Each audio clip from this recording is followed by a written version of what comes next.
The Caldwells have one goal in life, to be left alone.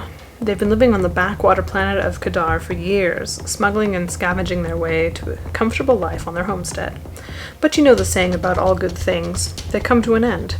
The civilization wasn't content with falling apart the first time and has finally caught wind of the old boys and girls on their little rock in the middle of nowhere.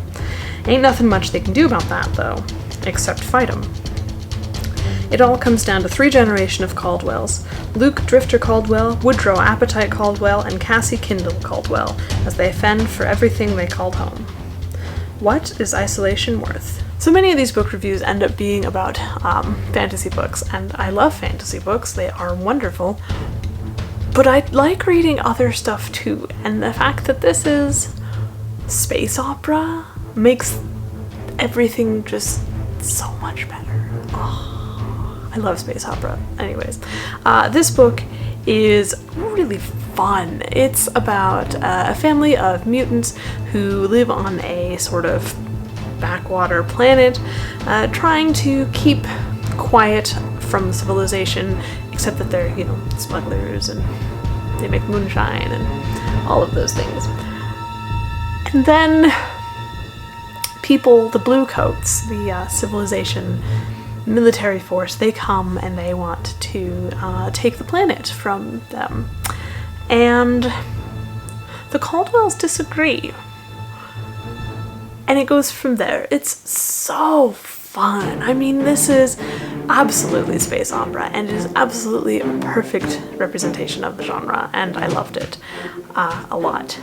So the main characters, we have Drifter, who is sort of the patriarch of the family, the entire family. There are many of them, and so he has been around for a while, and he's kind of seen a lot of things come and go and change, and it's great fun. So he's kind of your grizzled old man who isn't quite ready to accept the fact that maybe he is old, but he's perfectly capable of causing just enough trouble. And then we have the second generation, which is focuses on Woodrow Appetite Caldwell, who is like massive guy, and he eats, and the more he eats, the more his mutant ability kind of comes out, and I don't know how to describe it, except that he becomes like very angry animal of large scale, and it's really fascinating because his personality in general is sort of very smooth and steady, and it's wonderful. He is capable and intelligent, but you wouldn't necessarily know it to look at him. Great fun. And then we have the youngest generation, Cassie Kindle Caldwell. She's about 15, and she's half native to the planet and half part of this mutant family, and so she's got a whole another level of background information going on there, and it's just so fun. This story has a lot of twists and turns. It's very intricate without being overwhelming, and I think some of that comes from the fact that we see so much through the eyes of each of these 3 characters, and so we can understand the world as they understand it, and I think that really helps when you've got a lot of different elements going on. You've got past, you've got present, you've got things in the future, you have things that have been forgotten. There's a lot going on, and I think it works really well. But my favorite bit, apart from the fact that Appetite is fantastic, my favorite bit has to be the language.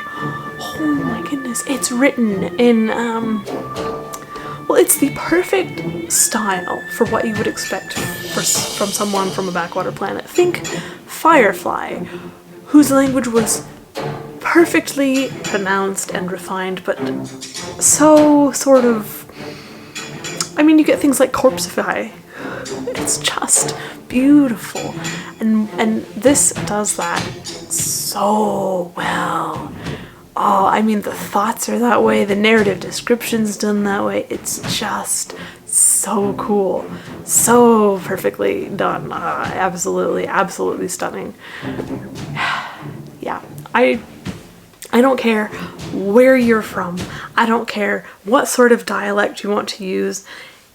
Any representation of language that is done consistently and done well. Absolutely stunning to me. I just swoon so very much. Anyways, I really enjoyed this book. I think it was super fun. It's not for people who like to have a good and a bad, because our main characters are definitely not your average, like, good guy. They're kind of, monsters, but they're also not. It's great fun. Great fun.